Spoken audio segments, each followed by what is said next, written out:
Hi, welcome to our Serverless Practitioner Summit talk. Our talk is Serverless Machine Learning Inference with KFServing. I'm Clive Cox, I'm CTO at Seldon. Hi, everyone. I'm Yuzhui. I'm a senior software engineer from Bloomberg Data Science Platform team. Great, thanks. So our talk is going to be in two parts. The first part is going to be discussing how serverless technologies can help data scientists deploy their models and how we collaborated on a new project called KFServing to actually solve these needs. The second part will be delving into how Bloomberg used this in production and the challenges and solutions they came up with using these serverless technologies at scale. So to start the talk, data scientists have a variety of toolkits that they need to put into production using various classical toolkits such as TensorFlow, PyTorch, scikit-learn, XGBoost, and various others. So they need to deploy them, they need to scale them, they need to update them, and they need to put that on a cluster with CPUs, GPUs, and TPUs.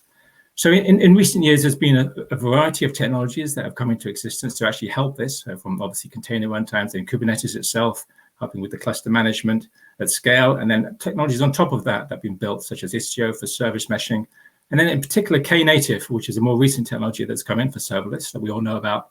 And this is helping data scientists really in two ways. One is the scale to zero.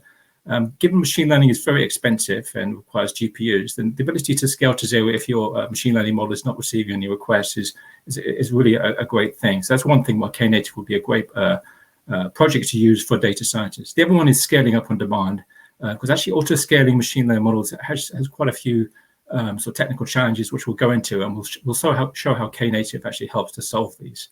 So we have this great stack that built up on top of Kubernetes, and really data scientists would like to use that. But if you want to use that stack as a data scientist, there's various things you're going to need to solve. First, you're going to need to understand how to actually deploy your model servers onto Kubernetes. You're going to have to understand how to configure those endpoints for HTTP and gRPC, how to manage all the underlying Kubernetes resources, such as deployment services and pods, how to manage the actual scaling that you need to put in, such as HPAs and VPAs, and in KNative, the KPAs, which we'll discuss. And then I'll also manage tying up readiness and liveness probes, managing how you're going to get those model assets onto the volumes next to the model servers, things such as managing Istio and the service meshes, understanding how you're going to use the cloud events and asynchronous processing and manage those GPUs. There's a huge amount that you need to actually solve. So for this reason, we decided to create a project, KFServing, to really make it easy for data scientists to go that last step and use these great technologies out there, and in particular KNative for the serverless capabilities that it actually provides. So KFServing, as I said, came in to solve these problems for data scientists, really to create an intuitive and consistent experience, and something that's really powerful enough to use on day one, but can be used right up to day 100 to do all the needs. So there's various companies that came together to actually solve these needs that were active in the domain of machine learning deployment, such as Google, Seldon ourselves, Bloomberg, NVIDIA, Microsoft, and IBM. And we came together under the auspices of the Kubeflow project, which is an ecosystem some of you might know about, to really do machine learning on top of Kubernetes. This was a great place to really get various experts in the field to come together to really solve this problem for data scientists. So I'm now going to take you through the interface that we created that makes it really easy for data scientists to put their models out on Kubernetes using KNative and those technologies. So here's 3 specs for 3 different types of model. And as you can see, it's very simple specs. All they define in the top one is a default. I want a predictor. It's a scikit-learn model, and this is the storage URI. So very, very simple, exactly what they want, and they just have to put one piece of information for where their artifacts are stored. In this case on Google, but it could be S3 or on a PVC inside the cluster. Similar if we go down, and for TensorFlow, it's a very similar situation. It's almost exactly the same as the previous one, but they just say, this is the case, my model is a TensorFlow model, and here's where the model artifacts are stored. And very similar for PyTorch, same thing, one more aspect for PyTorch to really give you the actual model class you're going to deploy. It's a very simple interface. That's all they need to define, push that out onto Kubernetes, we'll manage it and create the actual underlying resources for them.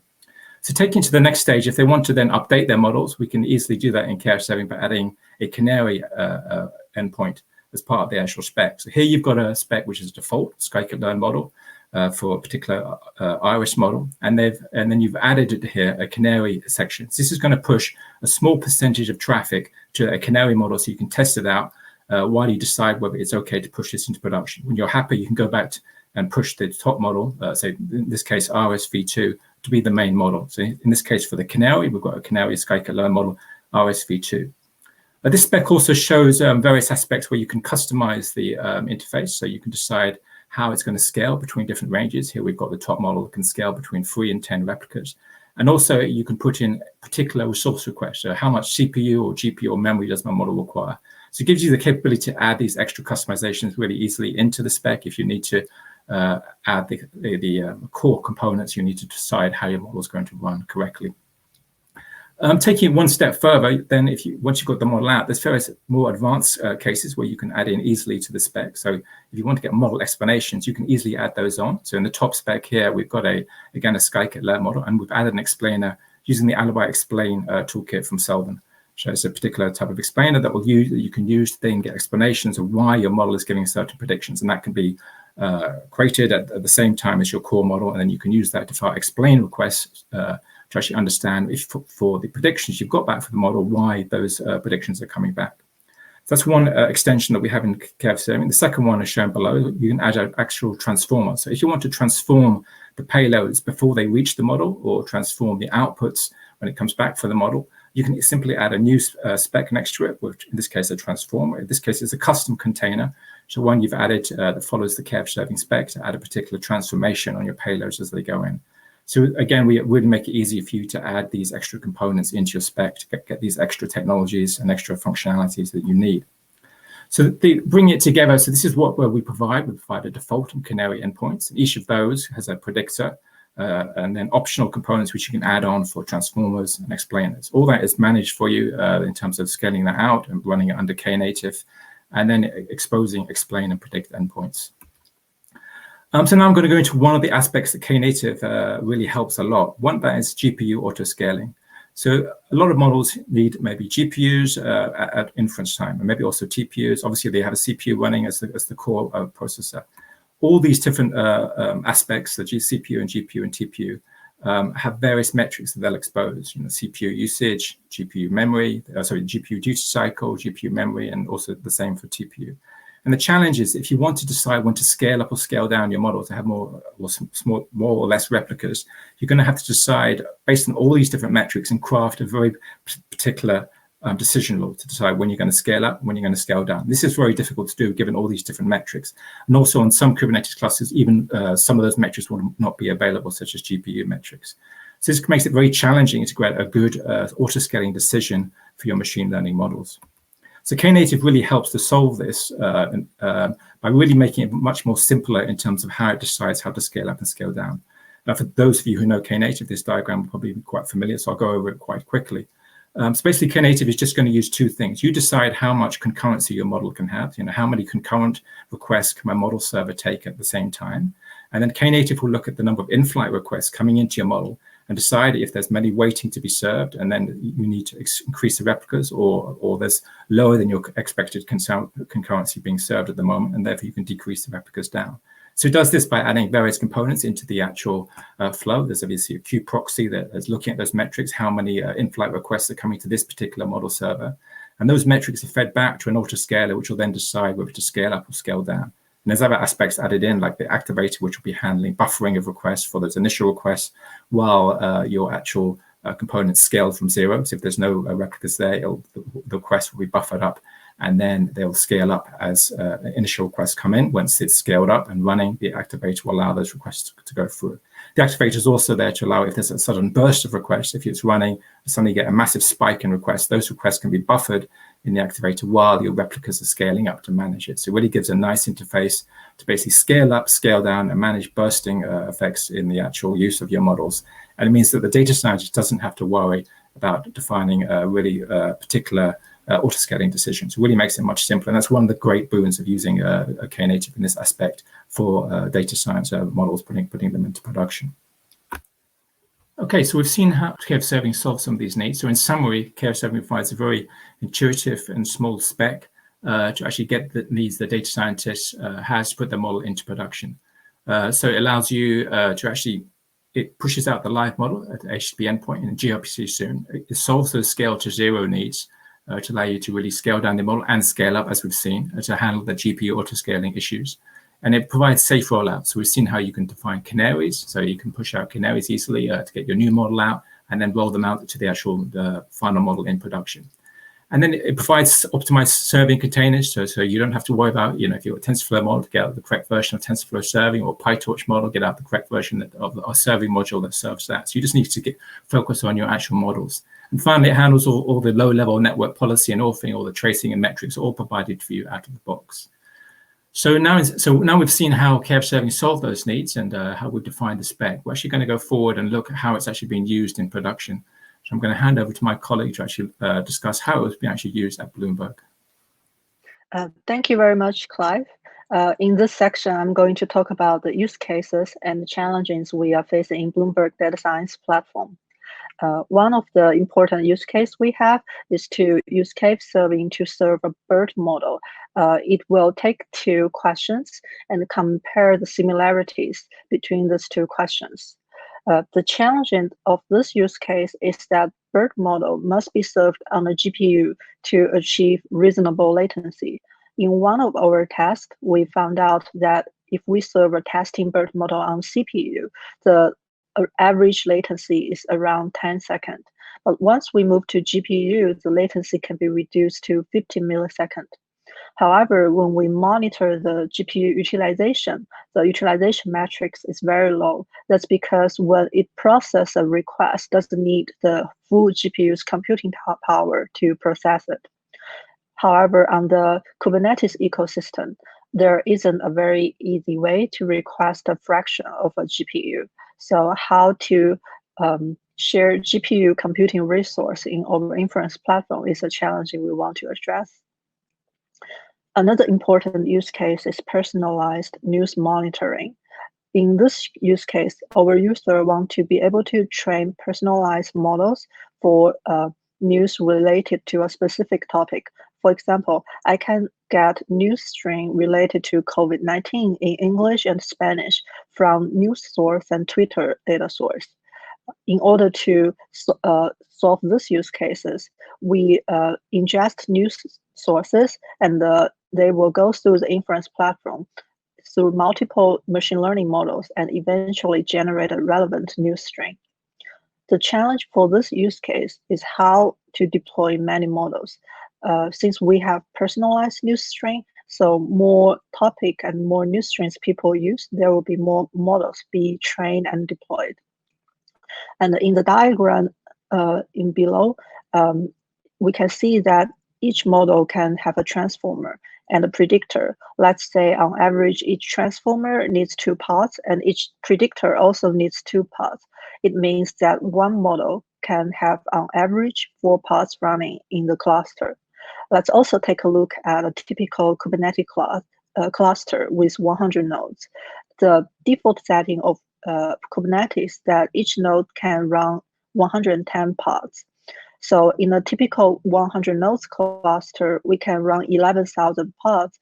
So it means that I can deploy around 2,000 models into this cluster, assuming there are no other jobs running. In order to solve above two challenges, KFServing working group have proposed a solution called multimodal inference services. We are rewriting KFServing model server to be able to load or unload multiple models during runtime. We also introduced the train model CRD to decouple models and model servers. We are also working on extending the KFServing control plane. So when user create, update, or delete a trained model CR, the control plane will call the model server to modify a model in the runtime. If you are interested, feel free to take a look at our proposal. And in this section, I'd like to talk about some lessons we learned from building an inference platform using KFServing. I will talk about how we reduced our inference tail latency, how we reduce our cold start latency, and how we set up alerting and monitoring system. During one of our performance tests, we found out the P99 latency for a very simple sklearn model could be larger than 20 milliseconds. That's way longer than we expected. We also found this sklearn model experience very high CPU throttling, even when the container's CPU usage is way below its CPU limit. We did some investigation, and we found out that Kubernetes uses kernel throttling to implement CPU limits. And there's a bug in the CFS bandwidth controller. So Kubernetes may unnecessarily throttle some containers. And one of the major containers that's being throttled very heavily is called kubeproxy sidecar. That's a KNative sidecar container that will be deployed alongside any KFServing inference service. Because the kernel bug or the request that goes through the kubeproxy container can be throttled, which causes the long latency.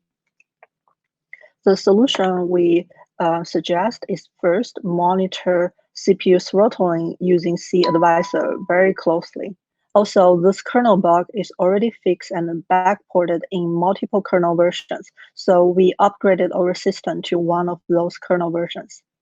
On the left side, you can see this is a dashboard that's monitoring the CPU throttling for testing inference service.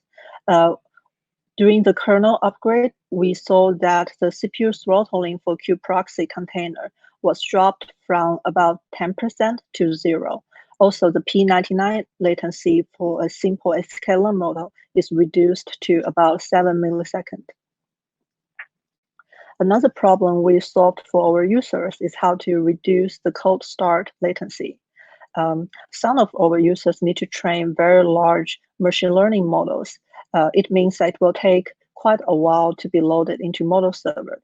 Inference servers need to download the model from S3 bucket and then read it into memory. One very nice serverless feature that KFServing has is scale down to 0. It means that when there's no traffic coming into the service, the number of replica will be scaled down to 0.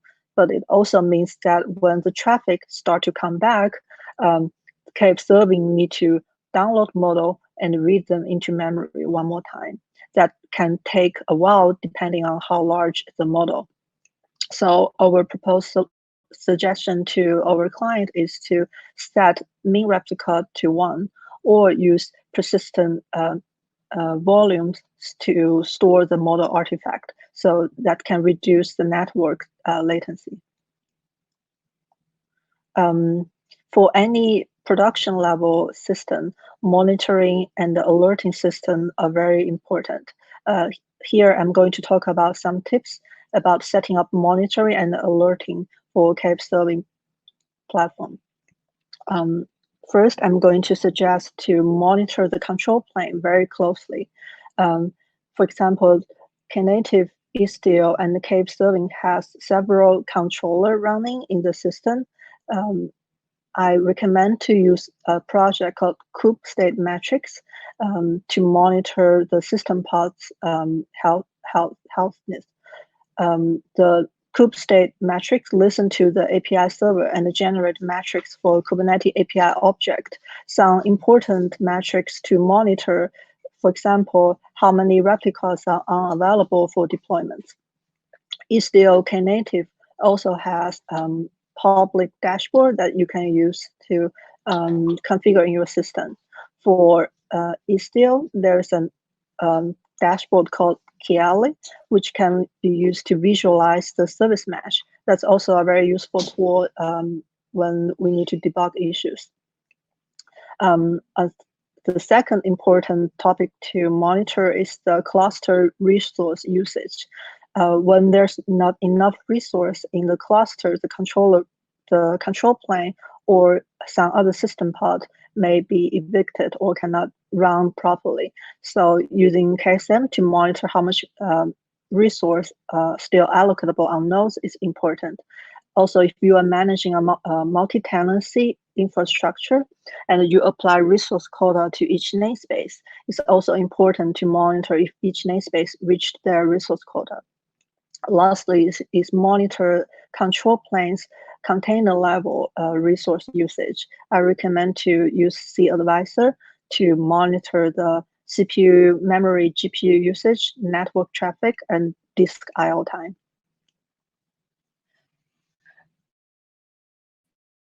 Another very important monitoring tool is the access logs. Each deal has a gateway level access logs. If you turn on this access log, it will log all the requests that come into the Inference platform. KNative also have access log.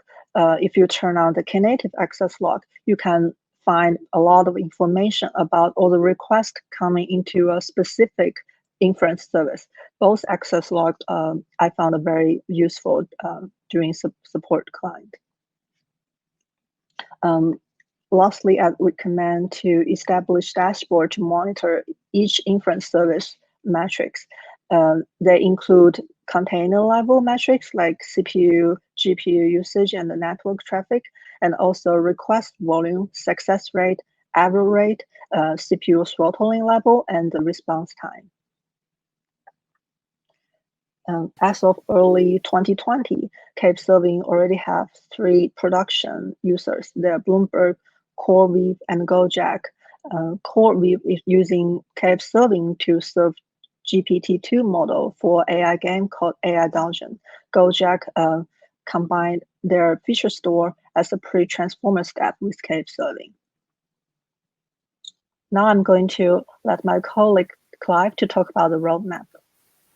Great, thanks. So just looking at the roadmap for KFServing going forward in 2020, there's various aspects we want to look at. One is the actual interface. So I mean, we think it's quite intuitive, but we think it can be extended, particularly in the area of overriding. So there's aspects of the pod spec, Kubernetes pod spec. People want to override those. We want to make it simpler to do that. Also, we love KNative and serverless aspects. In some cases, if you've got constant traffic and other aspects, you might not need some of the capabilities, although auto-scaling is still a great boon. So having those components of if you want Istio or not, or want KNative, not allowing to plug those in, making those more optional is something we're going to look at. And then finally, the actual data plane. So how data scientists actually call the models. We've got a standard protocol that we're actually proposing that's already available in the NVIDIA Triton server, which supports a variety of models, and also will be available in our own KFServing Python server. And we're going to push that out as a standard model. So data scientists can just have a standard interface to the actual models. Finally, we already discussed in the previous slides the challenges of multi-model servers, so scaling to thousands of models and sharing those resources. And so we'll be actually implementing those things that were discussed earlier.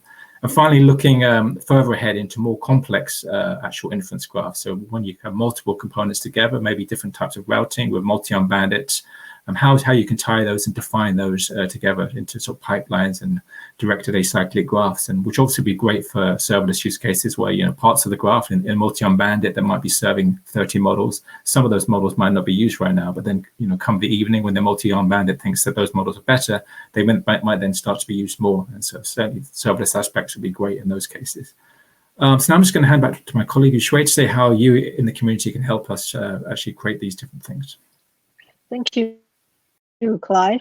The KFServing working group is open to everyone who want to contribute, who want to make deploying machine learning model into production easier. We have a steering committee from 5 different companies. We bring over use cases perspective into the KFServing product to make it really great. We have weekly working group meetings that open to the public. We also have special topic meetings to discuss upcoming designs. So if you would like to join us, feel free to take a look at our website, our GitHub repos, contact us on Slack or Twitter, or you can email Clive and I directly. And thank you very much for listening. Now we can open up for questions. Great, thank you.